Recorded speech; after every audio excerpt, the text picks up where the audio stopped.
Como verificar o processamento da sua declaração de imposto de renda e também verificar se você tem alguma pendência com a Receita Federal. Abrindo a página do Google, você vai digitar Portal ECAC, vai acessar o Portal ECAC da Receita Federal. E aqui basicamente então você pode fazer o acesso criando um código de acesso. Se você não tem esse código de acesso, você pode vir aqui em Saiba Mais como gerar o código de acesso e estar gerando aí, seguindo o passo a passo e gerando um código de acesso. Você vai precisar de algumas informações como data de nascimento, CPF e os números das duas últimas do recibo das duas últimas declarações do seu imposto de renda. Ou também outra forma de estar fazendo esse acesso é através do gov.br, que é como eu vou fazer o acesso. Provavelmente você vai precisar também desse acesso para outras funcionalidades do governo federal, então é mais fácil já fazer por aqui. Se você não tem ainda, pode criar por aqui. Então, no caso aqui, vamos lá, fazer o acesso aqui.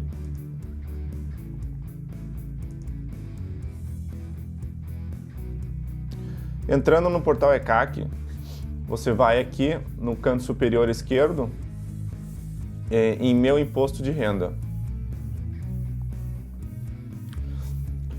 Quando você abrir, então você verá aqui em cima você verá todas as declarações. Então se ela foi processada, se ela não foi entregue. E logo aqui embaixo em processamento já tem aqui pendências de malha fina. Então se a pessoa tem alguma pendência na malha fina, já vai aparecer aqui. Nesse caso aqui não há nenhuma pendência no momento, então não há nada a fazer. Mas, lembrando que a declaração do imposto de renda processada significa que os principais cruzamentos da Receita Federal já foram realizados. Porém, mesmo assim você deve guardar a documentação por 5 anos, já que a Receita ela pode está fazendo aí a verificação da sua declaração de imposto de renda até 5 anos para trás. Voltando na tela anterior, quando você faz acesso ao portal ECAC, para fazer a verificação se você possui alguma pendência com a Receita Federal, você vem aqui no menu em Consulta Pendência, Situação Fiscal. Aí você vai gerar uma consulta.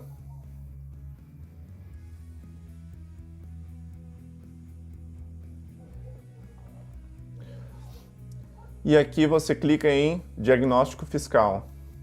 Nesse caso aqui não foram detectadas irregularidades nos controles da Receita Federal. No caso, se o contribuinte tiver alguma irregularidade, vai aparecer aqui. E você também pode estar gerando um relatório mais específico para ver exatamente qual que é o tributo que existe uma pendência. Então você clica aqui em Gerar Relatório, gera o relatório. E você pode estar abrindo aí o relatório para fazer a análise, então, de qual foi a pendência que existe nesse caso. Bom, se você gostou do vídeo e se interessa por mais conteúdo de finanças, contabilidade e investimentos, se inscreve aqui no canal e fique ligado até o próximo vídeo. Um abraço!